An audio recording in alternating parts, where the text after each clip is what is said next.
우리는 죄에서 자유케 된 존재입니다. 우리 안에 예수 그리스도 안에서 자유함을 누릴 수 있어야 합니다. 항상 매여 있고 끌려다니는 그런 삶이 아니라 예수 그리스도께 우리에게 주신 자유를 빼앗겨서는 안 됩니다. 세상의 그 어떤 것도 우리를 구속할 수 없습니다. 우리를 구속하고 있던 그 어떤 것이 있다면 우리는 지금 뭔가에 잘못된 주인을 삼고 있다고 생각하셔야 됩니다. 도인이 우리의 주인일 수는 없습니다.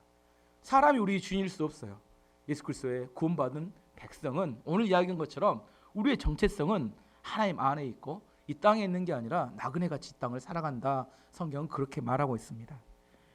이 땅에 나그네라는 이유는 우리의 돌아갈 고향이 있다는 거죠. 그 고향에 돌아가기 위해서 이 땅에 나그네처럼 살아야 되는데 이 땅이 전부인 것처럼 살아가면 어떻게 돼요? 돌아갈 고향이 없는 겁니다. 여러분 천국이 고향이신 거 아시죠? 천국이 우리가 가야 될 곳이고 이 땅은 나그네라 성경은 그렇게 말합니다. 이 땅은 나그네로 살아가는 정체성이 분명해야 돌아갈 곳이 있습니다. 이 땅이 전부인 것처럼 이 땅에 화롭게 다 쌓고 이 땅을 위해 살다가 나중에 못 돌아가시고 저 지옥으로 가시면 아주 곤란합니다. 여러분이 정말 믿음이 있으면 믿음 있는 사람답게 자유를 누리고 사시기를 축원합니다. 베드로전서는 네로 황제의 박해가 있을 때 신앙을 지키기 위해서 고난을 떠난 성도들을 위로하고 격려하기 위해서 쓰여진 성경입니다. 네로 황제의 통치 시기에 로마시에 대형 화재가 발생했습니다. 총 로마시는 10개 구역이 있었는데 그중에 7개 구역이 전소가 돼버렸어요. 얼마나 많이 타버렸습니까? 그랬더니 로마 시민들이 이렇게 민심이 안 좋아져요. 로마 황제 네로에 대해서 막 마음이 부글부글 끓으니까 희생양을 찾아야겠다. 누군가 이렇게 대신 누구 때문에 그랬다. 그래서 소문을 냅니다. 그리스도인들이 로마시의 방화 일부러 불을 질러가지고 이렇게 불타버렸다. 로마 시민들의 분노가 그리스도인들을 향해 가기 시작했어요. 그래서 그리스도인들을 잡아다가 이제 콜로세움에서 죽이거나 사자밥이 되게 하는데 로마 시민들이 다 기뻐합니다. 희생양을 찾으니까 로마 시민들의 그 분노가 조금씩 가라앉게 되는 그런 상황에서 많은 그리스도인들이 더 이상 고향에 살지 못하고 고향을 떠나서 타지로 이동하게 됐어요. 왜? 살기 위해서.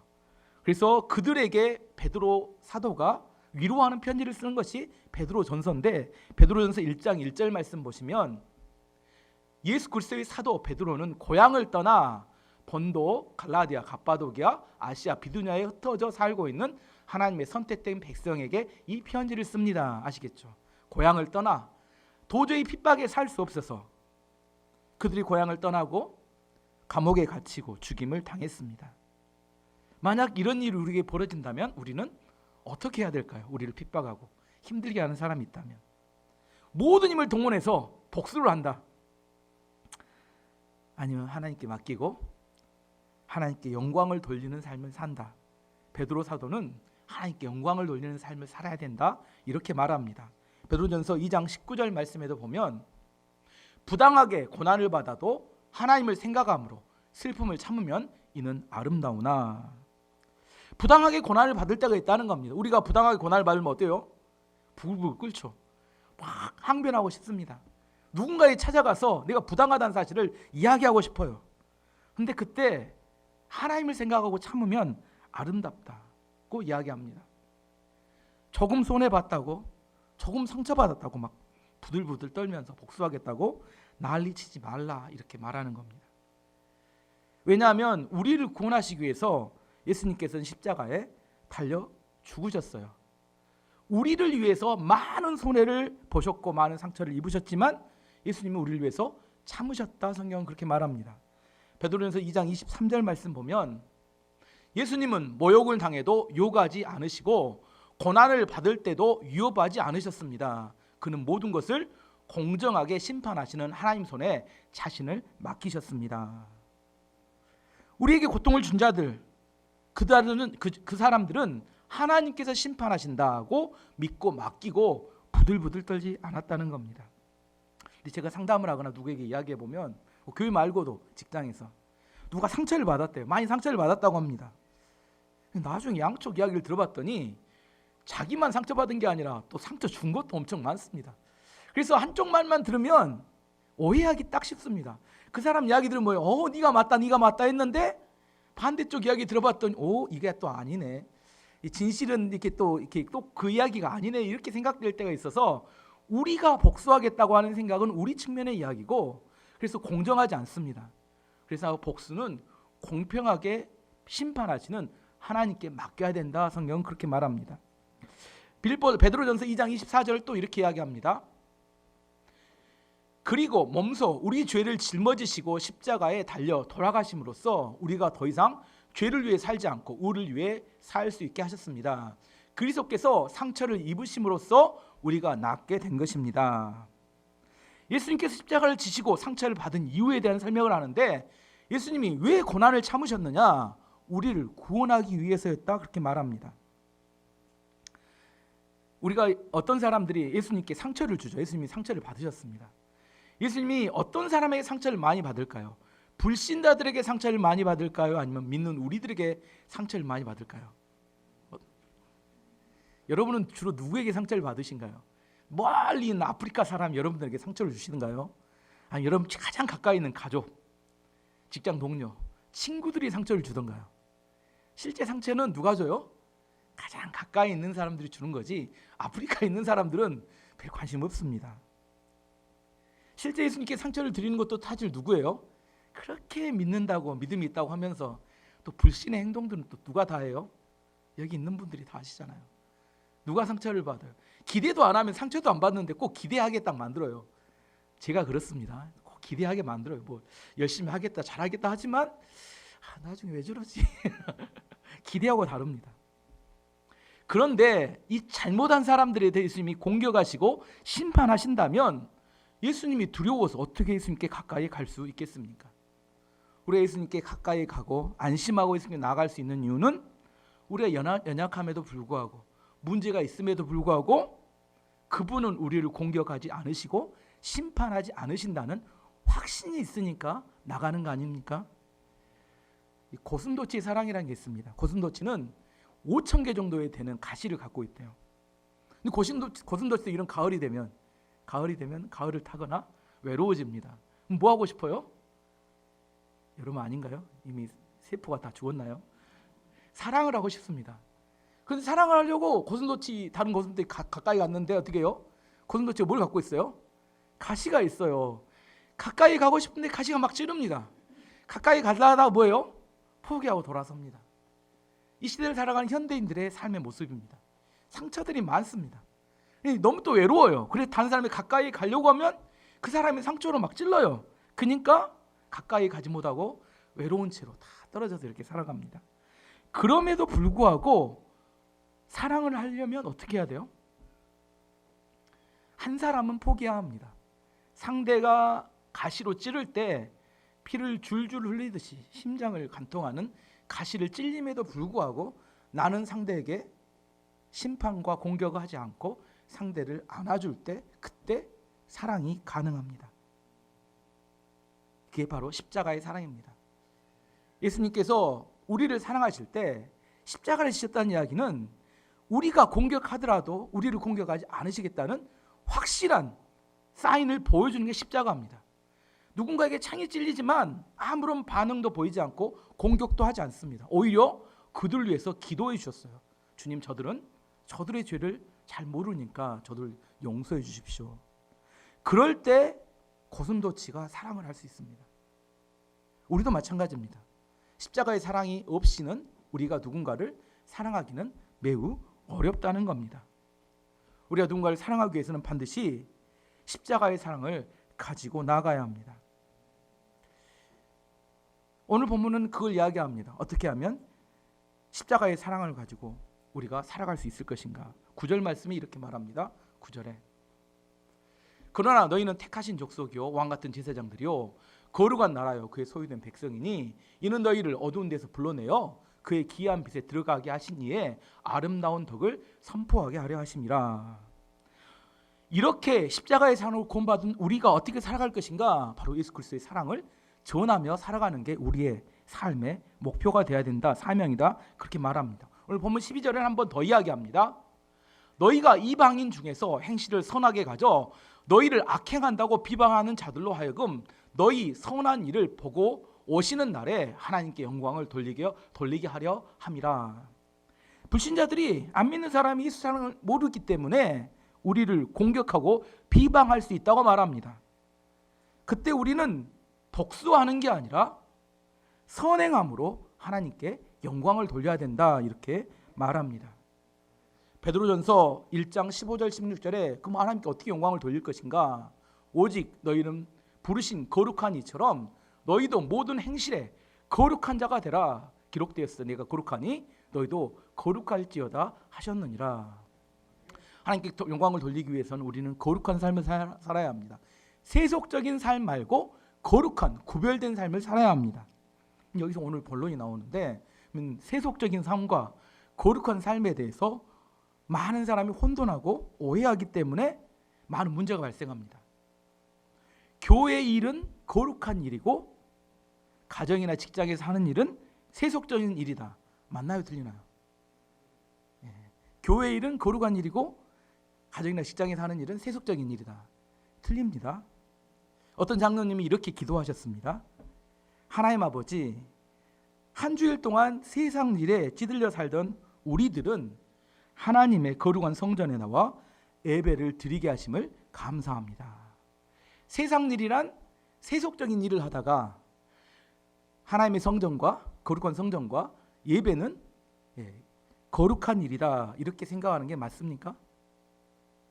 세상 일은 세속적인 일이고 예배 드린 것은 거룩한 일이다. 이게 맞지 않는 이야기입니다. 로마서, 지금 제가 문제 제기를 하는 겁니다. 로마서 8장 5절 6절 말씀 보면 육신을 따르는 자는 육신의 일을, 영을 따르는 자는 영의 일을 생각하나니 육신의 생각은 사망이요 영의 생각은 생명과 평안이니라. 여기서 말씀이 중요한 이야기는 뭐냐면 육신의 일이 있고 영의 일이 있다는 겁니다. 또한 육신의 생각이 있고 영의 생각이 있다는 겁니다. 육신의 일과 육신의 생각은 사망에 이르고 영의 일과 영의 생각은 생명과 평안에 이른다, 이렇게 성경은 말합니다. 이제 제 이야기를 해보면, 제가 교회에서 목사로서 설교하는 일은 영의 일이고 생명과 평안에 이르게 하는 일이고, 병원에서 의사로서 일하는 것은 육신의 일이고 사망에 이르는 일일까요?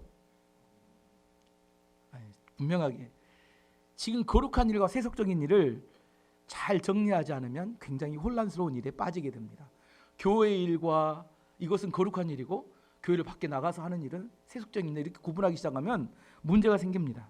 그래서 이 문제를 해결해 줬던 책이 있었는데, 이랜드 그룹의 사목이었던 방성기 목사님이 썼던 크리스찬 직장 백서라는 책을 보면 거룩한 일과 세속적인 일에 대한 명확한 개념을 이야기하는데, 표를 하나 준비했습니다. 표 1 보여주시면, 이 그림을 보시면 어떤 그림이냐면, 이 보면 이게 거룩한 일이고 이 아래쪽이 세속적인 일입니다. 이것을 나누기 이전에 종교적인 일과 일상적인 일, 이것을 구분할 줄 알아야 된다는 겁니다. 자, 거룩한 일과 세속적인 일을 구분하기 전에 뭘 나눌 줄 알아야 된다고요? 종교적인 일과 일상적인 일을 구분할 줄 알아야 합니다. 자, 이제 해보면, 예를 들어 제가 됐습니다. 병원에서 환자를 보는 일, 이것은 일상적인 일이니까 거룩한 이렇게 영적인 일, 종교적인 일입니까? 일상적인 일, 종교적인 일. 병원에서 환자 보는 것은 일상적인 일이죠. 그러면 제가 교회에서 이렇게 설교하는 것은 종교적인 일이죠. 그림 2번 다시 보여주시면, 자, 이제 설교, 청소, 운동, 이것은 일상적인 일, 거룩한 일. 잘못됐네요. 이게 잘못했습니다. 설교입니다. 설교는 종교적인 일입니다.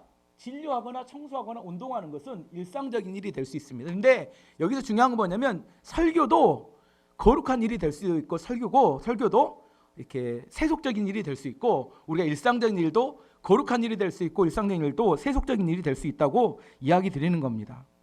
이제 설명을 해보면, 어떤 큰 교회에서 됐습니다. 어떤 큰 교회에서는 성가대 주이나 반주자 아니면 솔로로 노래하는 사람들에게 돈을 주고 시키는 경우도 종종 있습니다. 이 돈을 받더라도 하나님께 찬양할 때 마음을 다해 찬양하면 이것은 거룩한 일이 될 수 있습니다. 반면에 돈 때문에 어쩔 수 없이 찬양한다면 그것은 세속적인 일이 될 수 있습니다. 뭔 말인지 아시겠죠? 그림 3번 보면 다시 제가 나눠 설명했습니다. 찬양할 때 최선을 다해 하나님께 찬양하면 종교적인 일도 거룩한 일이 될 수 있지만 종교적인 일에서도 돈 때문에 한다면 이것은 세속적인 일이 될 수 있습니다. 예수님 시대에 됐습니다. 예수님 시대에 바리새인들은 가장 종교적인 사람들이었습니다. 그들은 일주일에 2번씩 금식을 했습니다. 안식일도 철저히 지켰어요. 11조도 작은 것까지 정말 세세하게 다 떼었습니다. 항상 이 손목과 이마에 말씀을 붙이고 다니면서 말씀을 묵상하는 아주 지극히 종교적인 사람들이었습니다.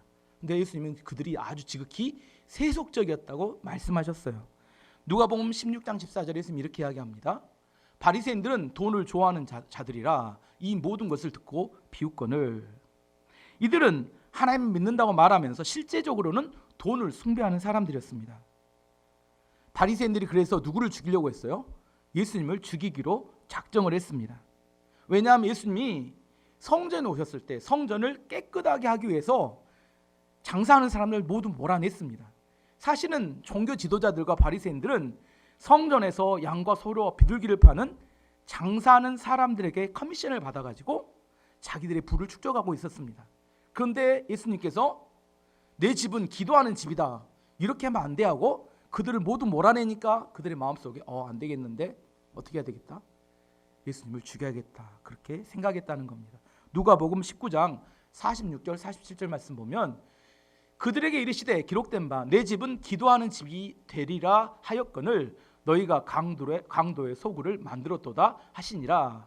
예수께서 날마다 성전에서 가르치시니 대제사장들과 서기관들과 백성의 지도자들이 그를 죽이려고 꾀하되. 성경은 분명히 이야기합니다. 예수님과 바리새인들이 종교적인 견해가 달라서 죽이려고 한 게 아니라 왜 죽이려고 했다고요? 돈 때문에. 자기는 이 성전에 돈을 벌어야 되는데 돈을 못 벌게 하니까 쟤는 안 되겠다. 걔는 죽여야겠다. 이렇게 생각했다는 겁니다. 바리새인들은 지극히 종교적인 사람들이었지만 지극히 세속적인 사람이었다. 성경은 그렇게 이야기합니다. 바리새인들만 그러냐? 예배를 드리는 것은 종교적인 일인가요? 일상적인 일인가요? 종교적인 일이죠. 이제 좀 따라오시네요. 예배 시간에 하나님을 생각하면 거룩한 일입니다. 맞죠? 근데 앉아서 오만 세상의 걱정들을 다 하고 오늘 오후에 가서 무엇을 할 것인가 생각하고 또 앞에 어떤 이쁜 자매가 있으면 또 이쁜 자매를 묵상하시고 청년들 중에 이 세속적인 일이 됩니다. 예배를 드리지만 세속적인 일이 돼요. 우리가 예배를 드린다고 해서 다 종교적이다고 하나님이 거룩한 일이 아니라는 겁니다. 이 방성기 목사님이 아까 그 책을 썼던 그 책에 나온 이야기입니다. 이 목사님이 미국에 유학을 가셨을 때 아르바이트로 돈이 없으니까 청소하면서 이렇게 돈을 벌었는데 시간당 그때 당 요즘 하면 15불 되는데 그때 당시 한 5불 정도 됐다고 합니다. 한 건물을 청소하는데 5시간 정도 4시간 정도 5층짜리 건물을 청소하는 게 매일처럼 일이었어요. 그래서 하루를 일하면 20불을 벌었습니다. 근데 하도 힘드니까 낮에 공부하고 저녁에 청소하고 내가 미국까지 와서 이게 뭔 꼴이냐. 좋은 부모를 만났다면 일 않고 몇천 불씩 송금 받아서요. 이렇게 공부 편하게 했을 텐데 또 미국에 또 신학생들이 이런 간증이 있어요. 돈이 없는데 열심히 기도합니다. 그럼 어느 날 집 앞에 뭐가 왔어요? 봉투가 하나 떨어져 있어. 그걸 열어보면 한 1,000불 정도 큰 돈이 들어있어요. 그래서 자기도 또 혹시 그런 일이 생길까 하고 열심히 기도했답니다. 결과가 어떻게 됐을까요? 자기는 그런 일이 발생하네. 발생 안 합니다. 성경을 읽고 있는데 하나님 주셨던 말씀이 골로새서 3장 23절이었다고 합니다. 그 목사님 이야기가 3장 23절 무슨 일을 하든지 마음을 다하여 죽게 하듯 하고 사람에게 하듯 하지 말라. 이 말씀이 가슴에 박히더라는 겁니다. 이 말씀 한참 묵상하다가 이 말씀 묵상하고 난 다음에 자기의 청소가 바뀌었다는 겁니다. 그 이후에 자기는 오불 때문에 청소하는 사람이 아니라 하나님이 창조하신 지구의 일부분을 깨끗하게 하는 일이다. 뭔 아시겠죠? 자기의 청소하는 게 달라졌다는 거예요. 하나님이 창조하신 지구의 일부를 자기가 청소하는 것이다. 오불 때문에 하는 게 아니라. 청소는 일상적인 일입니다. 근데 그것을 거룩한 일로 만들 수 있습니다. 1600년대 로렌스 형제라는 이렇게 형제가 썼던 책 중에 하나님의 임재 연습이라는 책이 있습니다. 하나님의 임재 연습이라는 책에 보면 스톤, 그 두 로렌스 형제가 중세 수곤의 요리사들이었어요. 근데 그 책의 내용이 이런 겁니다. 예배할 때, 기도할 때가 아니라 요리를 하면서 자신들이 하나님의 임재를 느꼈던 이야기를 그 책에 기록해 놓았습니다. 요리를 하나님이 주신 사명으로 생각하고 최선을 다해서 요리를 준비하면서 하나님의 임재를 느꼈다는 거예요. 그리고 최선의 음식을 그렇게 만드니까 제공함으로 요리가 거룩한 일이 되었다. 이렇게 이야기합니다. 요리도 세속적인 일이 아니라 거룩한 일로 만들 수 있습니다. 아침밥 잘 챙겨 드리세요, 주부들은. 요리가 세속적인 일이 아니라 뭐라고요? 거룩한 일로 만들 줄 알아야 합니다. 예수님께서 사역을 시작하기 전에 직업이 있으셨어요. 예수님 직업이 뭐였을까요? 목수였죠. 예수님이 식탁을 만들거나 의자를 만들거나 옷장에 이런 걸 만드셨겠죠. 예수님께서 만든 식탁이나 옷장은 어땠을까요? 장인 정신으로 한 땀 한 땀 이렇게 만드시지 않았을까요?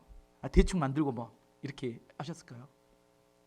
예수님이 만드셨던 그 의자나 책상이 지금까지 남아 있었다면 값어치는 뭐 몇백억을 넘어가는 그런 어마어마한 가치가 있었을 겁니다. 그림 5번 제가 이렇게 정리한 거 보시면 아시겠죠?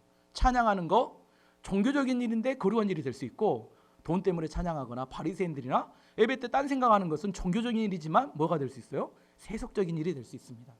하지만 일상적인 일 중에 청소를 하나님의 창조물을 깨끗이 한다거나 로렌스 형처럼 요리 아니면 예수님처럼 목수로서 거룩한 일로 만들 수 있다는 사실을 이야기하고 있습니다.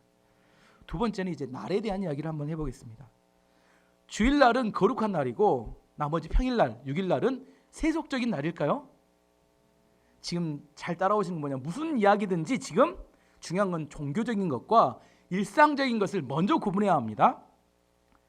주일날은 종교적인 날이고 평일날은 일상적인 날입니다. 표 6번 보시면 주일날도 거룩해질 수도 있고 세속적이 될 수도 있고 평일날도 거룩해질 수도 있고 세속적일 수 있습니다. 같이 중립적인 이야기라는 이야기입니다. 어떤 분이 됐습니다. 어떤 분이 주일날 예배를 드릴 수 없는 직장을 다니고 있습니다. 그분들에게 저는 이렇게 이야기합니다. 그럼 종교적인 날을 따로 정하십시오. 수요일 날을 종교적인 날로 정하셨으면 그날을 주일처럼 섬기시기 바랍니다. 갈라디아서 4장 10절 11절이 이렇게 말합니다. 너희가 날과 달과 절기와 해를 삼가 지키니 내가 너희를 위하여 수고한 것이 헛될까 두려워하노라.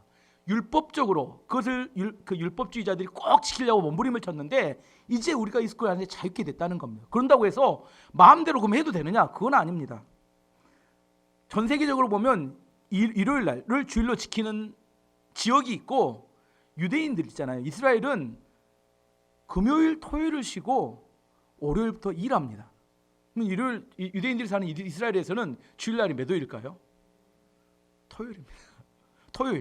토요일 날이 주일날입니다. 일요일 날은 뭐예요? 다 직장에 나갑니다. 이스라엘 사람들은 안식일 지키기 때문에 그 나라 전체적으로 공휴일이 주 5일 하면 금요일, 토요일 날을 쉬고, 그래서 이스라엘 땅에 가면 주일날 거기서 예배를 드릴 때는 주일날을 토요일 날 예배를 드려요. 또 다른 나라가 있어요. 모슬렘, 이슬람 국가 사우디아라비아 같은 경우 가면 어느 날을 쉬냐면 금요일 날을 쉽니다. 금요일 날이 이슬람에서 쉬는 날이에요. 그러면 이슬람 지역에서는 몇 요일 날을 주일 예배를 드릴까요? 금요일 날 드립니다. 아시겠죠? 그래서 우리가 주일 예배를 드린다, 이것은 교단과 교회에서 종교적인 날을 결정해서 그 날을 주일로 드리게 한 개념이지 모든 전 세계가 다 일요일 날을 주일로 드린 건 아닙니다. 아시겠죠? 이게 우리가 날에 매이지 않으려면 정확한 개념을 알아야 합니다. 좀 더 나가서 설명해 보면 추수감사절 특별 새벽기도 시간에 새벽 시간에 예배를 드리는 시간은 종교적인 시간일까요? 아니면 일상적인 시간일까요? 종교적인 시간입니다. 종교적인 시간은 주일 예배와 똑같은 개념입니다. 교회가 그 시간을 종교적인 시간으로 정해서 주일 예배처럼 드려야 됩니다. 이렇게 정한 시간이라는 겁니다. 그때 엎어져자면 세속적인 겁니다. 뭔 말인지 분명히 이야기했습니다. 종교적인 시간에는 열심히 예배를 드려야 합니다. 그러면 또 이렇게 이야기하면, 그러면 일상적인 시간에는 내 마음대로 살아도 되느냐? 일상적인 시간에도 거룩하게 살아가야 합니다. 이렇게 이야기하면 좀 부담이 되죠. 그럼 이렇게 이야기하면 또 마음 편합니다. 공부하는 학생들에게 있어서 어떻게 하면 그게 거룩한 삶이 될 수 있을까요? 공부를 열심히 해야 합니다. 이해가 되시죠? 뭐 주일날 예배 열심히 드리고 학생들이 집에 가면 탱탱 놀고 아무것도 안 하고 그러면 그 일상적인 시간을 버리는 시간이 되는 겁니다. 공부하는 학생에게 있어서 일상적인 시간에는 열심히 공부하는 것이 거룩한 삶을 사는 겁니다. 그러면 또 다른 예를 들어보면 친구들하고 놀러를 갔어요. 그러면 놀러 가서 일상적인 시간이잖아요. 어떻게 하면 놀러 갔을 때 이걸 거룩하게 보낼 수 있을까요? 최선을 다해서 놀아야 합니다. 제가 또 극단적 예를 하나 들어보면 저는 안 갑니다. 하지만 나이트클럽을 가면 춤을 열심히 출까요? 그냥 삐쭈삐쭈 안 추고 한쪽에 찌그러져 있을까요? 제가 어떻게 해야 할 것 같아요? 아시겠죠? 그게 거룩한 겁니다. 정말 거기 가서 뭐 놀러 갔는데 정말 멍석 깔아줬는데 거기서 눈치만 먹고 삐쭈삐쭈 이것이 뭐 원래 그런 애 재수가 없습니다. 매력이 없어요. 우리 안에 기회가 주어지면 그걸 가지고 술 먹고 죄질한 이야기가 아닙니다. 동료들과 함께 어울려 사는 거잖아요. 그때 가서 뭐 죄 짓는 게 아니라 어울려 살 수 있는 시간이 오면 어떻게 돼요? 열심히 하는 겁니다. 그게 거룩한 거라니까요. 족구하러 갔습니다. 족구를 하러 가서 족구하러 가면 어떻게 거룩한 것입니까? 이기기 위해서 열심히 하는 게 거룩한 겁니다. 왜 힘들게 저런 것을 해? 아프리카에서는 굶어 죽어가는 사람이 왜 거기서 아프리카가 나옵니까? 족구하러 갔는데 족구하러 갔으면 뭐 하면 되는 거예요? 열심히 족구를 해서 서로 교제하고 나누는 시간이 그게 거룩하게 보내는 이야기라니까요. 우리에게 일상적인 시간을 거룩하게 보낼 수 있고 거룩하지 않고 세속적으로 보낼 수 있습니다. 우리에게 하나님께 기회를 주시는 거예요. 우리가 삶을 사는데 그 기회를 가지고 사람들과 잘 어울려 살아갈 수 있는 것, 그게 하나님이 우리가 주신 시간을 거룩하게 만드는 겁니다. 우리 함께 놀러 가셔서 또 한 구석에서 또 한두 사람하고 이야기만 해요. 많은 사람과 함께 교제하는 시간에 함께 교제하고 나누는 게 중요합니다. 두 사람 만나서 이야기하려면 따로 가서 만나시면 됩니다. 중요한 게 뭐냐면 우리가 함께 할 시간에 함께하고 따로 할 시간을 구별해서 성경 공부하면 성경 공부하고 우리가 또 함께 이렇게 나눌 때 나누고 놀 때 놀고 아시겠죠? 이게 매력적인 그리스도인이라니까요. 뭐 이렇게 하라고 깔아주면 그때 안 하고 또 딴 거예요. 참 1월 달에 성경 퀴즈대회 있습니다. 어떻게 하는 게 거룩한 거예요? 열심히 공부하는 거라니까요. 수학 시간에 영어 공부하고 영어 시간에 국어 공부하고 참 의미 없게 살아가는 인생들입니다. 뭘 이렇게 말이 많아요. 그렇게 살지 마시고 우리가 거룩하게 살아간다는 것은 하나님 우리 가운데 인생을 살다 보면 기회를 주세요.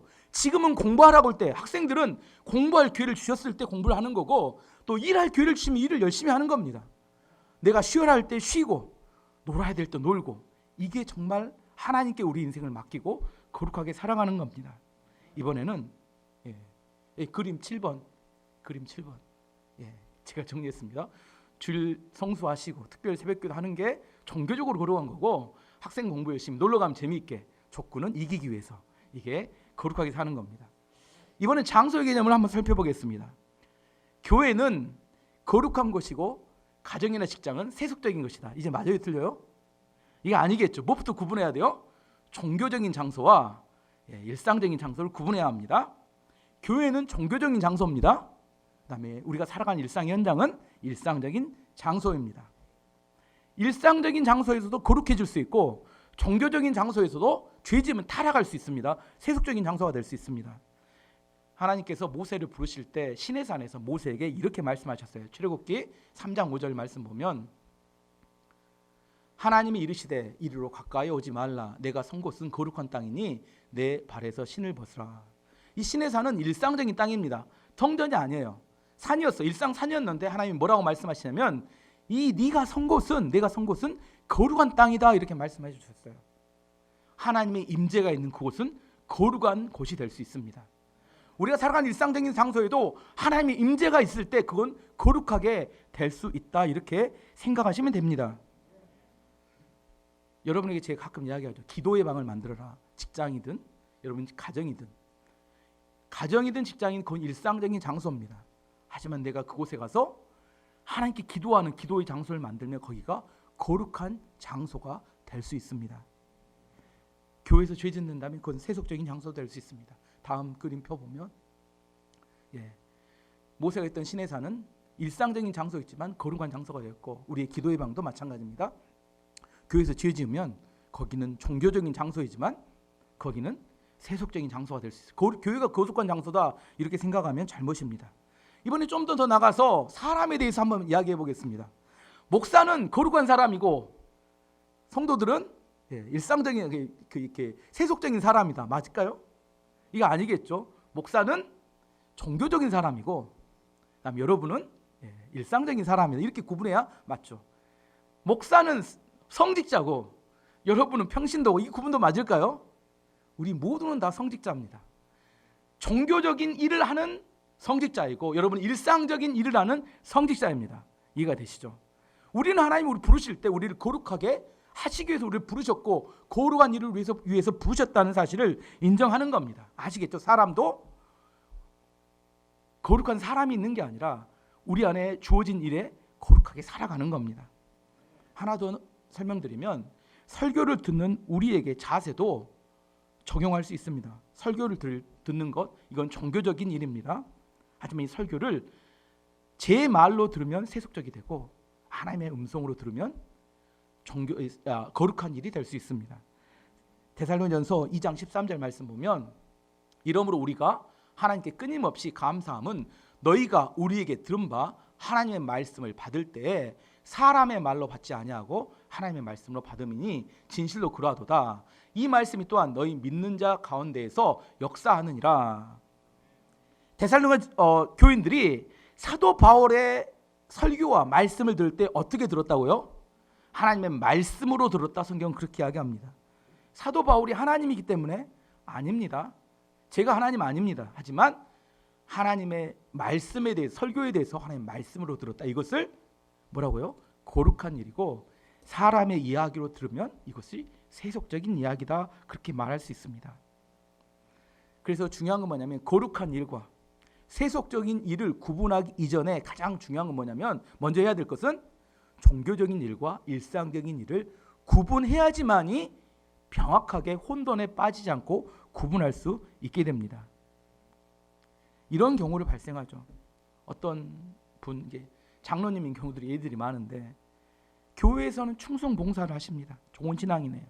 근데 직장에 가면 폭군처럼 마음대로 행동하고 가정에서는 가족들에게 막 상처를 많이 줍니다. 왜 그럴까? 또 이 예를 들으니까 또 이게 남자들이 불리하니까 가정 주부가 있으면 이게 우리 여자 집사님이 있습니다. 여자 집사님이 교회에서 설거지할 때는 막 찬양을 부르며 신나게 막 기쁨에 청소해요. 이렇게 설거지를 합니다. 집에 가서는 오만상을 쓰면서 내가 왜 이 구닥다리고 왜 이 가정 이렇게 가정부냐 이렇게 인상을 쓰고 해요. 우리 안에 종교적인 일이 있고 일상적인 일이 있지만 교회의 일은 거룩한 일이고 집에 가면 이렇게 세속적인 일 이렇게 구분하기 때문에 이런 현상이 나타날 수 있는 겁니다. 우리 안에 있어서 종교적인 일이나 일상적인 일이나 우리는 다 거룩하게 살아야 합니다. 오늘 처음에 이야기했던 것처럼 하나님께 영광 돌리는 삶을 살아야 되는데 우리 안에 하나님은 거룩한 삶을 통하여 하나님께 영광을 돌리라 그렇게 말씀하십니다. 교회 안에서 충성하며 하나님께 영광 돌리는 거 중요합니다. 하지만 공부하는 학생들은 어떻게 해야 그 안에 하나님께 거룩한 삶이 돼요? 공부를 어른들 대답하지 마시고 어른들이야 당연하지 하고 싶은 이야기를 지금 대변해. 학생들이 돼요. 학생들이 항상 집에서 하는 말씀이니까 학생들은 어떻게 해야 돼요? 성재야 엄마 앞에 있다고 이야기하래요. 학생들이 대답해요. 학생들 열심히 공부해야 합니다. 직장인들은 어떻게 해야 돼요? 직장에서 성과를 내야 합니다. 그게 성과를 내는 게 거룩하게 하는 일이다니까요. 주부들은 어떻게 해야 돼요? 요리 열심히 하세요. 청소도 열심히 하세요. 그게 거룩하게 하는 일이라니까. 오늘 내가 어렵게 이야기하는 거 아닌데 정말 이걸 얼마나 쉽게 이야기하려고 한 건데. 목사는 어떻게 해야 돼요? 목사가 설교에 죽을 썼어요. 죽어야죠.